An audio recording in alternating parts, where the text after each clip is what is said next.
성경 누가복음 13장 31절부터 35절까지 말씀입니다. 누가복음 13장 31절부터 35절까지를 함께 읽겠습니다. 곧 그때에 어떤 바리새인들이 나와서 이르되 나가서 여기를 떠나소서 헤롯이 당신을 죽이고자 하나이다. 이르시되 너희는 가서 저 여우에게 이르되 오늘과 내일은 내가 귀신을 쫓아내며 병을 고치다가 제3일에는 완전하여지리라 하라. 그러나 오늘과 내일과 모레는 내가 갈 길을 가야 하리니 선지자가 예루살렘 밖에서는 죽는 법이 없느니라. 예루살렘아 예루살렘아 선지자들을 죽이고 내게 파송된 자들을 돌로 치는 자여, 암탉이 제 새끼를 날개 아래 모음같이 내가 너희의 자녀를 모으려 한 일이 몇 번이냐. 그러나 너희가 원하지 아니하였도다. 보라, 너희 집이 황폐하여 버림받으리라. 내가 너희에게 이르노니 너희가 주의 이름으로 오시는 이를 찬송하리로다 할 때까지는 나를 보지 못하리라 하시니라. 아멘.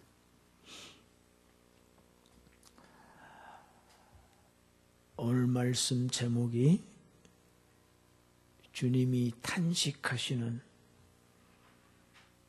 서두 예루살렘아 예루살렘아 하셨습니다.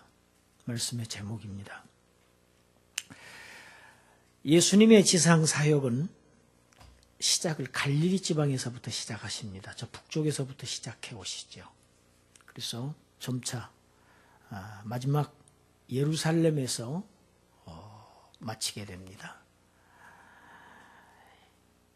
오늘 본문 앞에 22절 보면 예수님께서 여러 성과 여러 마을로 다니시면서 가르치시면서 예루살렘을 향하셨다고 되어 있습니다. 예루살렘은 어떠한 곳입니까? 예수님의 처형 장소입니다. 죽음의 장소입니다. 동시에 예루살렘은 어떠한 장소입니까? 하나님 나라의 복음이 최초로 전파되기 시작하는 지점이 예루살렘입니다. 오늘 본문 31절에 몇 사람의 바리새인들이 예수님을 찾아와서 조용히 속삭입니다. 헤롯 왕이 당신을 죽이려고 계획하고 있으니까 지금 당장 여기를 떠나시오. 만일 도망가지 않으면 선생은 헤롯에게 죽습니다. 살기 위해서 도망가십시오. 여러분이 얼마나 고마운, 정말 눈물겹도록 고마운 정보입니까? 여기에 나오는 헤롯은 헤롯 대왕이 죽은 다음에 갈릴리 지방과 베레아 지방을 통치했던 헤롯 안티파스, 그러니까 헤롯 대왕의 차남입니다. 그러니까 이 사람은 예수님 공생의 기간 동안에 헤롯 왕이라고 쓴 사람은 다 이 헤롯 안티파스입니다. 자기 동생의 아내인 헤로디아를 아내로 삼았지요. 그 사건을 계기로 해서 책망하는 세례 요한을 참수했던 아주 포악한 사람입니다. 그가 이제 예수님을 죽이려고 한다는 것입니다.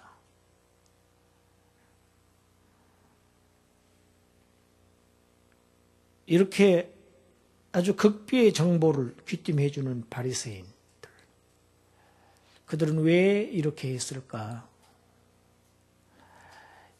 예수님의 죽으심이 안타까워서 예수님의 생명을 보호하기 위해서 그들이 이런 일을 지금 하고 있을까요? 32절을 읽어보면 당시 헤롯 왕은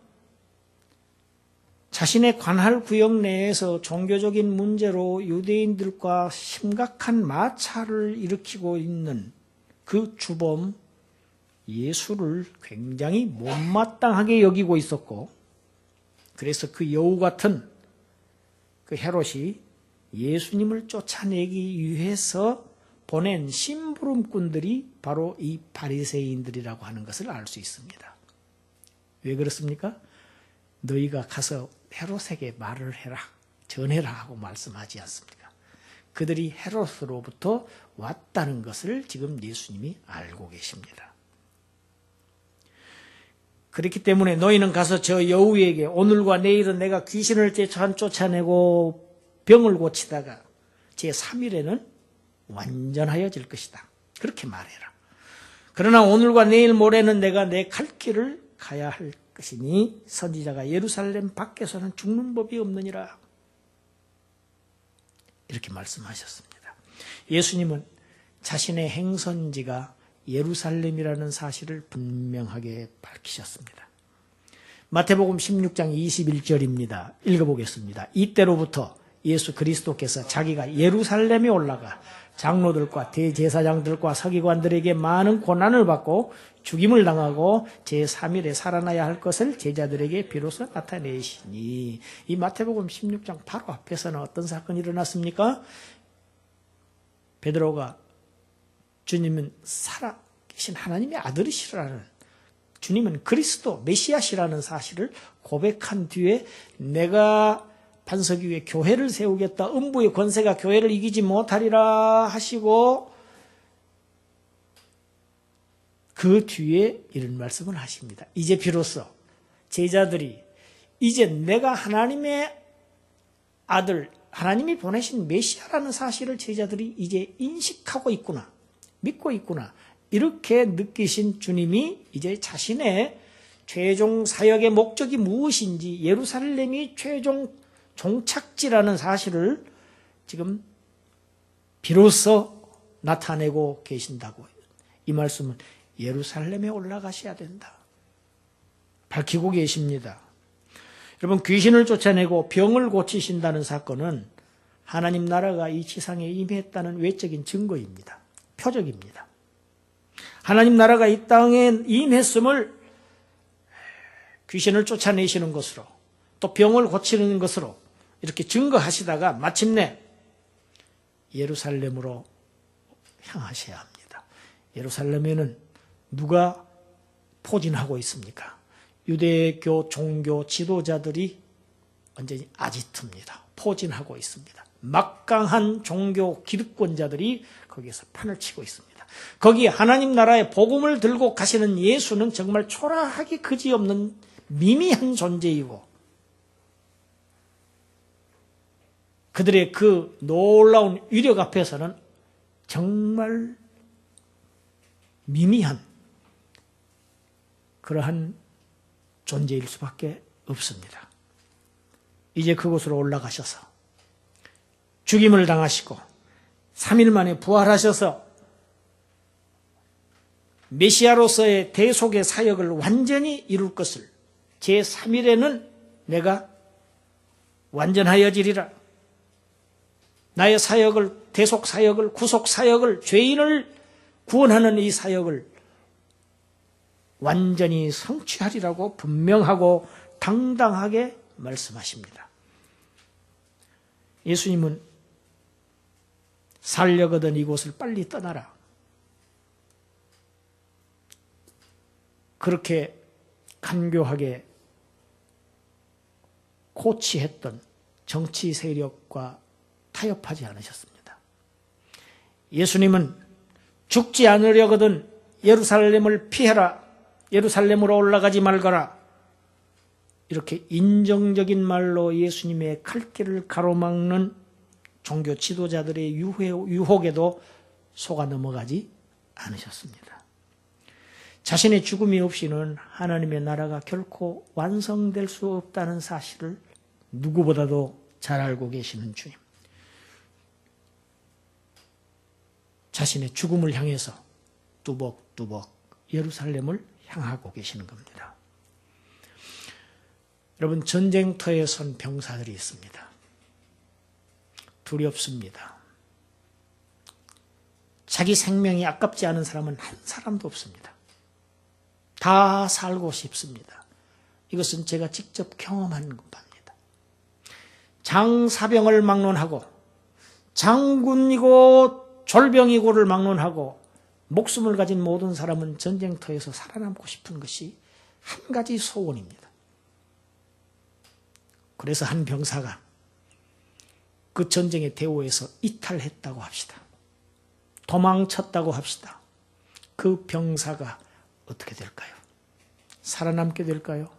그렇지 않습니다. 반드시 그는 죽고 말 것입니다.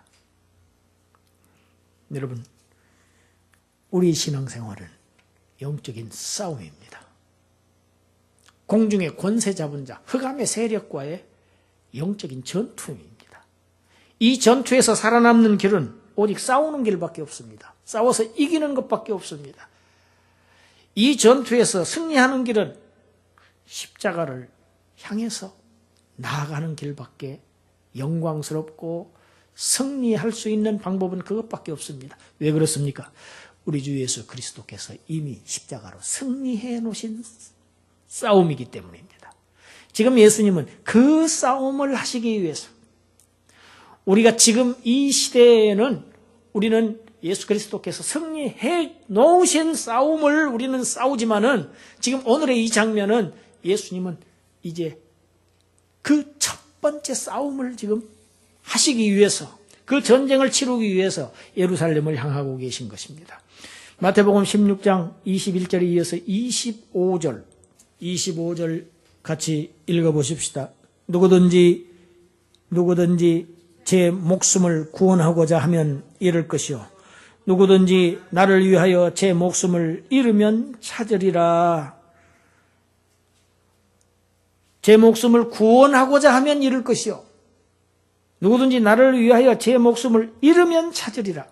다시 한번 읽습니다. 누구든지 제 목숨을 구원하고자 하면 잃을 것이요 누구든지 나를 위하여 제 목숨을 잃으면 찾으리라. 이렇게 제자들에게 가르치신 주님께서는 자신이 가르치신 대로 이제 목숨을 찾기 위해서 목숨을 잃으시려고 하나님의 수많은 선지자들을 죽였던 그 예루살렘, 그 죽음의 예루살렘을 향해서 하나님의 참 선지자, 가장 위대한 선지자이신 우리 주님께서 지금 올라가고 계십니다. 그리고 탄식하셨습니다. 예루살렘아, 예루살렘아, 선지자들을 죽이고 내게 파송된 자들을 돌로 치는 자여, 암딸기 제 새끼를 날개 아래 모음같이 내가 너희의 자녀를 모으려 한 일이 몇 번이더냐. 그러나 너희가 원하지 아니하였도다. 예수님의 탄식이 이어집니다. 예루살렘을 향하고 계신 주님은 오늘 본문에서 탄식하고 계십니다. 그러나 누가복음 저 뒤에 19장에 보면 실제로 예루살렘에 이제 직접 들어가셔서는 예루살렘을 향하여 보고 그때는 우시면서 말씀하셨습니다. 누가복음 19장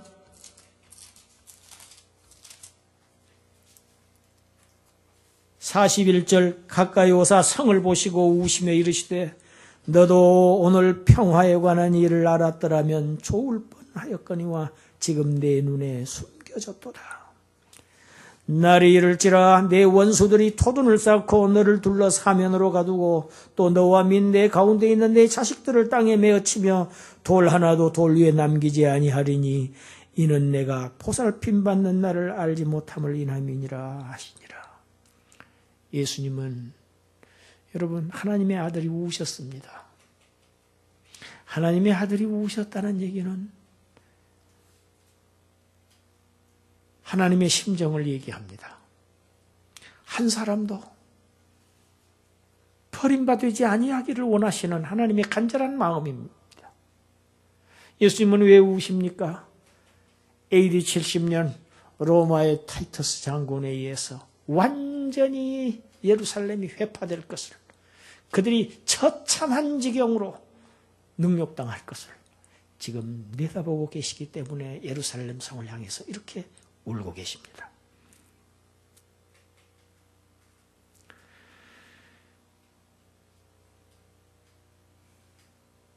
하나님의 메시아를 버린 예루살렘과 이스라엘 민족. 이제는 메시아에 의해서 버림받을 것. 예수님이 말씀하고 계십니다. 보라, 너의 집이 황폐하여 버림받으리라. 여러분, 너희 집은 성전만 얘기하는 게 아닌 것 같습니다. 성전을 포함한 전 예루살렘, 아니 전 이스라엘 민족을 얘기하는 것 같습니다. 내가 너희에게 이르노니 너희가 주의 이름으로 오시는 이를 찬송하리라 할 때까지는 나를 보지 못하리라. 주님 재림하시는 날까지는 주님의 낯을 대할 수 없는 하나님의 택한 선민들. 여러분, 역사적으로 이스라엘 민족이 하나님으로부터 버림받게 될 때, 그때 예루살렘은 황폐해졌습니다. 국토가 황폐해졌습니다.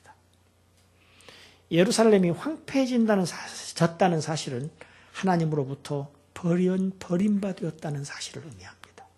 여러분, 이것이 황폐의 의미입니다. 왜 황폐가 옵니까? 왜 사람의 심령이 황폐해질까요?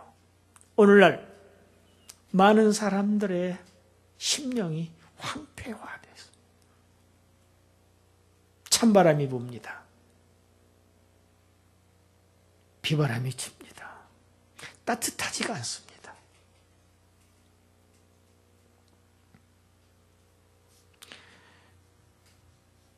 우리가 오늘 본문을 통해서 받아야 할 교훈이 있습니다.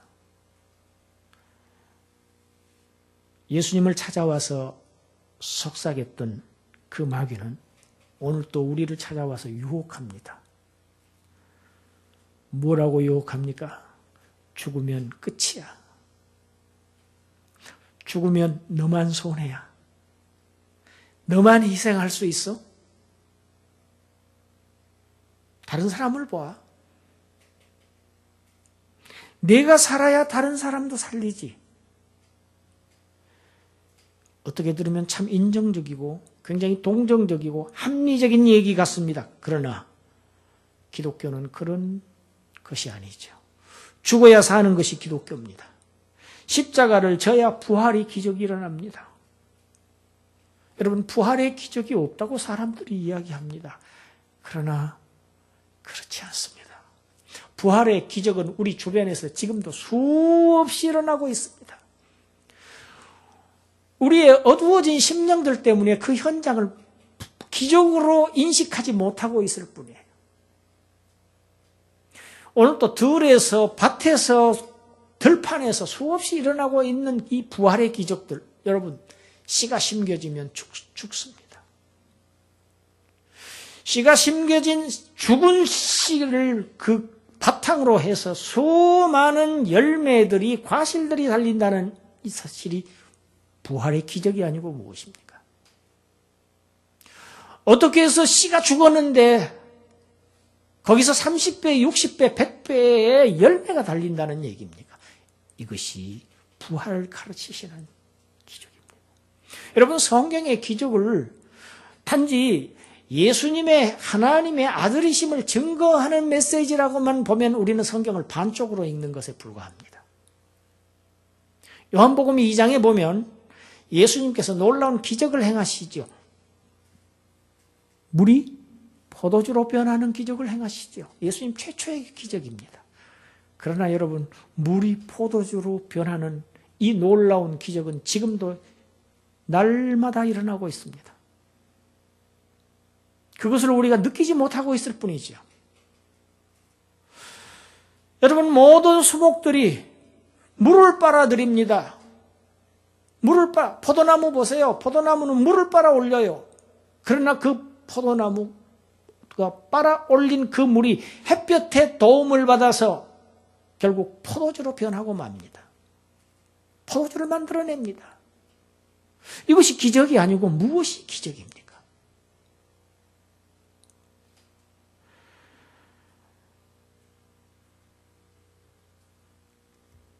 히브리서 13장 12절부터 15절에서 성경은 우리에게 이렇게 가르치고 있습니다.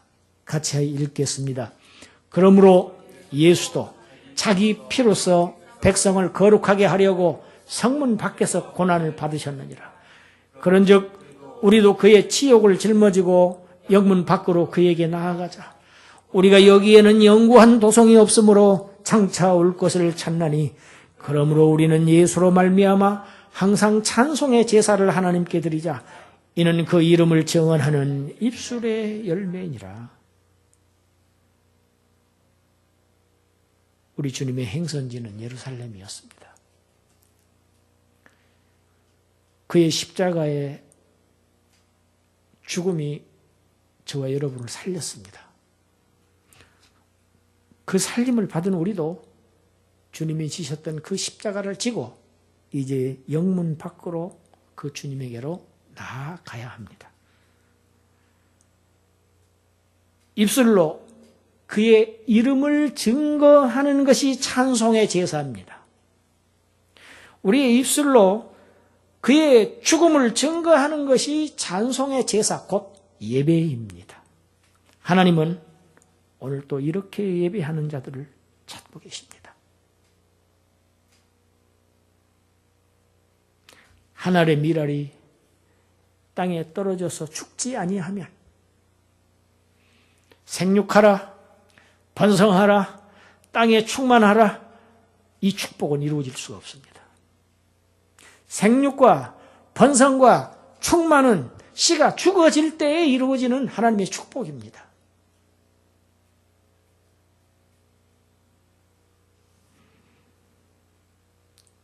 히브리서 기자의 권면대로 그런즉 우리 주님께서 우리를 거룩하게 하시려고 예루살렘으로 올라가서 하나님의 아들이 그 수치스러운 모욕과 그 학대와 그 처참함을 다 몸소 당하셨은즉 그런즉 우리도 그의 치욕을 짊어지고 그가 짊어지셨던 그 치욕을 이제는 우리가 짊어지고 영문 밖으로 나아가자. 여러분, 십자가가 시체가 성 안에 있으면 안 됩니다. 그래서 영문 밖에 나가셔서 당하셨습니다. 그곳으로 우리도 나가서 십자가를 져야만 합니다. 찬송은 우리에게 묻고 있죠. 거기 너 있었는가? 그때. 과연 주님이 지신 그 치욕의 십자가를 당신의 주님으로 그 주님을 주님으로 모셔드린다고 하면, 정말 예수를 믿는다고 하면 그의 치욕을 우리가 짊어질 때, 그때 우리 하나님께서 기뻐 받으시는 찬미의 제사가 되는 것입니다. 하나님을 진정으로 찬송하는 예배가 되는 것입니다. 이것을 요한은 참된 예배라고 했습니다. 하나님을 이렇게 참되게 예배하는 성도들이 되시기를 주님의 이름으로 축원합니다.